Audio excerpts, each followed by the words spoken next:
What's on, ladies and gentlemen? My name's Ross, I like games, and today we've got some pretty gosh darned exciting new Purple Digimon that we need to be taking a little bit of a look at. The full set list for Digimon has now gone and been revealed, the new set, Union Impact, and there are some Purple Digimon that we have. In fact, there's so many Purple Digimon, we are going to have to split it over 2 videos. My apologies. But there are some Purple Digimon that we need to have a look at. And I want to start off having a look at LADYDEVUDION. Because, well, frankly, LADYDEVUDION looks genuinely awesome and a little bit overpowered. And I mean that in a yay fun kind of way, because purple has not been the colour that has really grabbed me so far. It's not been the colour that I've been really excited to go out and start playing. This might be changing my mind a little bit. Now, in terms of stats here, we've got a level 5 Digimon. We've got an 8 cost to play normally, which for a level 5 is... it's on the higher end, if I'm honest with you. There weren't actually any level 5 purple in Ultimate Power that cost as much as 8. So this is more expensive than any of them. And we've got a free cost to evolve, which is standard for level 5s. That's what we expect. And we've got 8,000 power, which is very high. There might not have been any level 5s in Ultimate Power that cost 8 to play, but there also weren't any level 5s in Ultimate Power that had 8,000 power, so, I don't know, call it a draw. So that's kind of cool. But really, it's about the skills. When you evolve, draw 2. Now, you do then have to discard 2 cards from your hand, and that's sad, etc., but that's not really what I'm worried about. Because the fact of the matter is, yeah, fine, discarding cards from your hand, not fun, could be bad, could lose cards you need, etc. But generally speaking, our main goal, our main purpose, is to set up. To draw the cards that we need to do the things that our deck generally wants to try and do. And this is going to allow you to do so. Fine, you have to discard 2 cards from your hand, but you get to draw 2 cards. The chances of drawing those cards that you really need in order to actually set up is higher than it was before. And this is a very good thing. And if you draw those cards that you really need to get set up, you're probably not going to care too much if you end up having to discard a couple of other random cards you don't really need. So no, ladies and gentlemen, I'm not particularly worried at all. This is rather nice to me. Of course, the whole draw, but then you have to discard it. It's what we saw back in Ultimate Power. It's nothing particularly new in terms of purple. Gabumon's got an inheritable skill where you draw 2, but then discard 1 from your hand when destroyed. And Pumpkinmon, for what it's worth, has got the same skill. So this is kind of in keeping with them. No actual card advantage here. You don't end up with any more cards than you had before, but you're cycling your deck and you're drawing the things you need. That's a very good thing. Also, we've got an inheritable skill here, whereby when you use an option card, delete one of your opponent's level 3 Digimon. And this is what I absolutely proper job over the top adore about LADYDEVUDION here. This is what I think takes LADYDEVUDION into just the ridiculous next tier of awesome. This is, at least in the right purple deck, don't worry, we'll get there in a moment, a ridiculous, borderline broken, over-the-top, silly good ability. It is genuinely phenomenal. Every time you play an option card, you delete a level 3 Digimon. And bearing in mind, deleting a level 3 Digimon is the kind of thing you would play an option card to do. Now, admittedly, just deleting a level 3 would be a fairly weak option card. I mean, a card I mentioned quite a bit because it's one I'm pretty fond of is the yellow one from Union Impact, Lightning Ball, which lets you reduce the power of 3 of your opponent's Digimon by 4,000. It won't get every single level 3. There are a few proper beefy ones, but the vast majority will go down here. So that's 3 cost to delete 3. So okay, fine, deleting 1 is...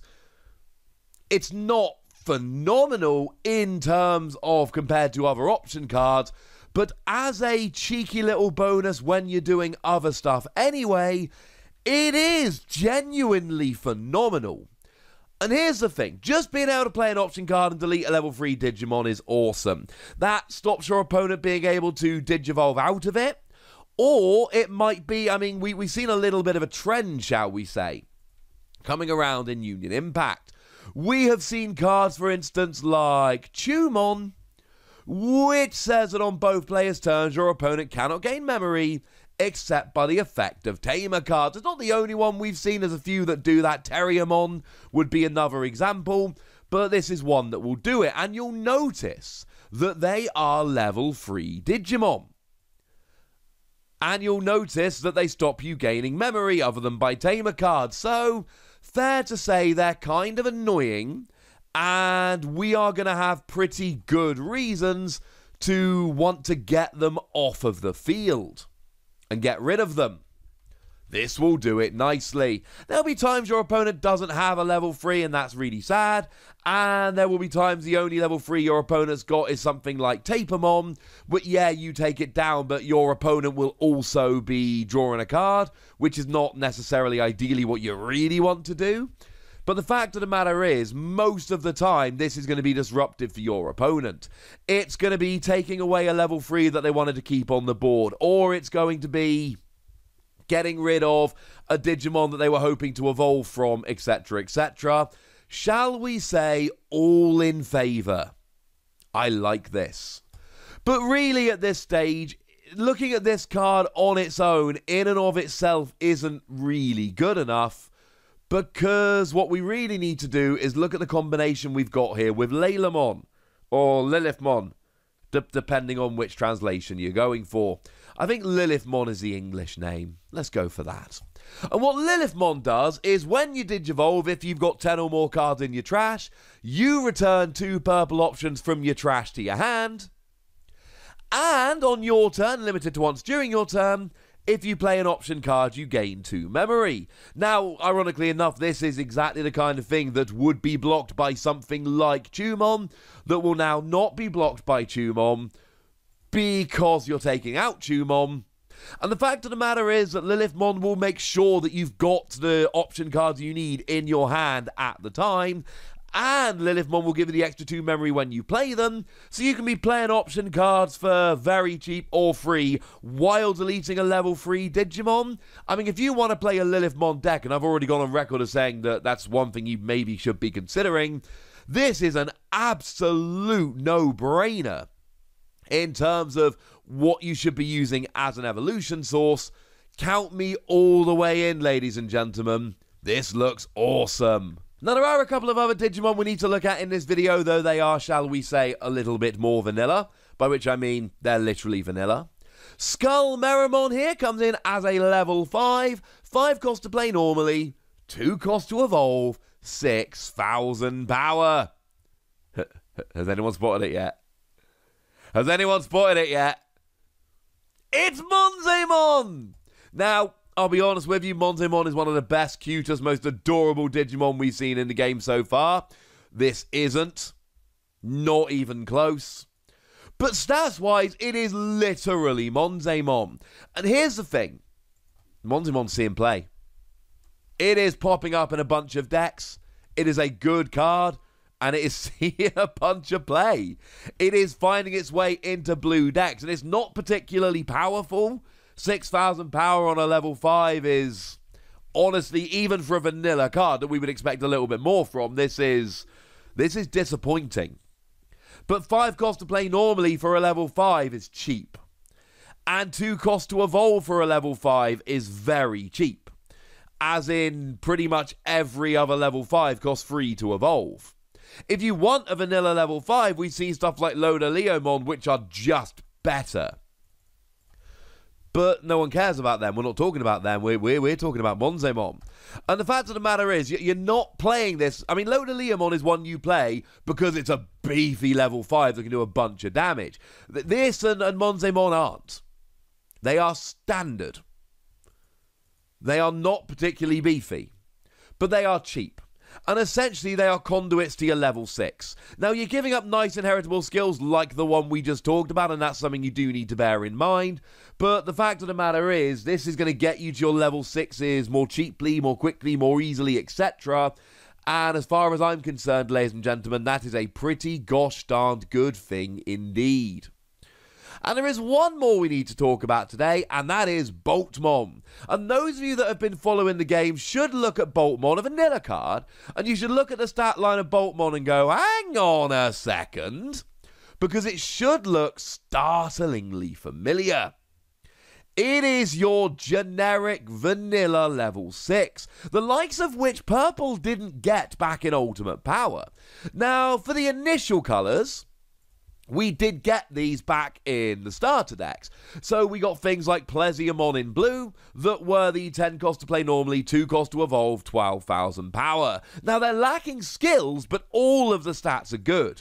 12,000 power is high for a level 6. 10 cost to play normally is low for a level 6. 2 cost to evolve, you're expecting 3, sometimes 4. All of the stats here are good. It is cheap to play, cheap to evolve, and powerful, but you're giving up all of the awesome skills that a lot of the level 6s have. But again, these are popping up and seeing play in a whole bunch of decks. And now Black did get one of these in Ultimate Power. In Ultimate Power, Black went ahead and got Hyandramon, which has this exact same stat line, but Purple didn't, even though it was introduced in that set, so we knew we were getting one at some point. It's just nice that we finally got confirmation and we've got it. It's not a groundbreaking card, it's not one we need to sit here and analyse for hours on end. We know what these cards are, we know what their use is, we know what they do, but that doesn't stop them being really good cards that are going to see play. And the fact of the matter is, yeah, sure, there are going to be a bunch of Purple decks out there that look at this and go, meh, I've got better options. But there are also going to be a bunch of Purple decks out there that want a bit more beef and a nice cheap level 6 to provide it, and this will do rather nicely indeed. So there we go, ladies and gentlemen. Those are most of the new Purple cards. We got some others we need to take a little bit of a look at. And now it's over to you, lovely ladies and gentlemen. I want to know what you think about these cards. I want to know if you're as excited about them as I am. So, you know, let me know in the comment section, would ya? Go nuts. Be nice. And then make sure you like this video, subscribe to this channel, follow me on Twitter at TheWassy. That's where we talk Digimon and a whole bunch of other card games. And please do consider checking out patreon.com/PTCGradio, where you can support the channel, get some bonus podcasts and all kinds of fun things. But by far the most important thing, as always, look after yourselves till next time, would ya? Thank you very much for watching. My name's Ross, and you've been watching Wassy Plays.